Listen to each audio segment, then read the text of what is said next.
Excellent.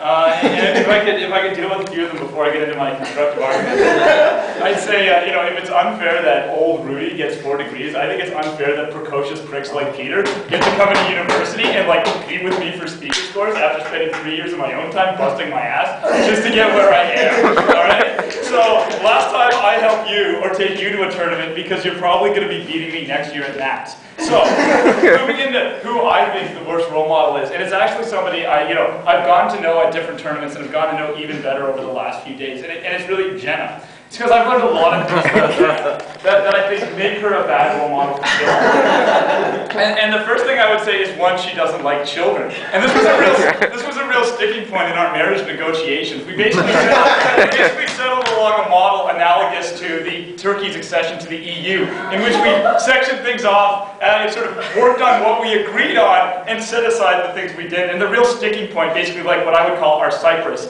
is this children's issue and the fact that she doesn't want children, and even worse, doesn't want to get a something like a professional degree, like a law degree, and then just use that and manifest it and self-actualize through my children.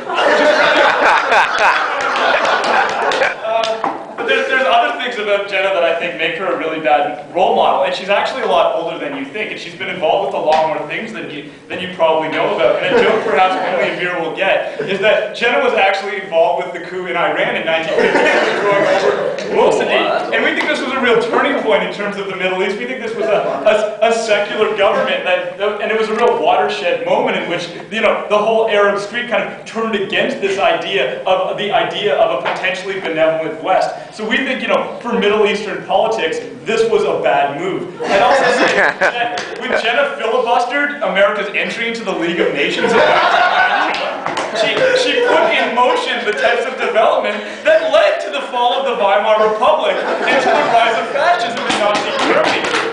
And this was a real turning point in terms of diplomacy between Europe and America and Asia. And that, this was a point in time where Woodrow Wilson really in his 14 points set out a model that could have created the type of situation where we could have had a firm and lasting peace, and we could have developed much further than citizens and avoided the deaths of untold millions. Lastly, I would say that Jenna instructing the Japanese to bomb Pearl Harbor in 1941 was probably not the best maneuver. I understand for strategic reasons, energy supplies were becoming an issue and American patrols of the Pacific were problematic, but the fact of the matter is you only blew up a lot of old ships that they very quickly rebuilt, and you kind of gave this justification for a mostly isolationist nation to get involved and to eventually annihilate that country. So, I think for Jenna's involvement in Pearl Harbor, I think for Jenna's involvement in filibustering the League of Nations, and I think for Jenna's involvement in the overthrow of Mosaddegh in Iran in 1952, and because she doesn't want children, and as I said, we've stalled on this issue in our accession,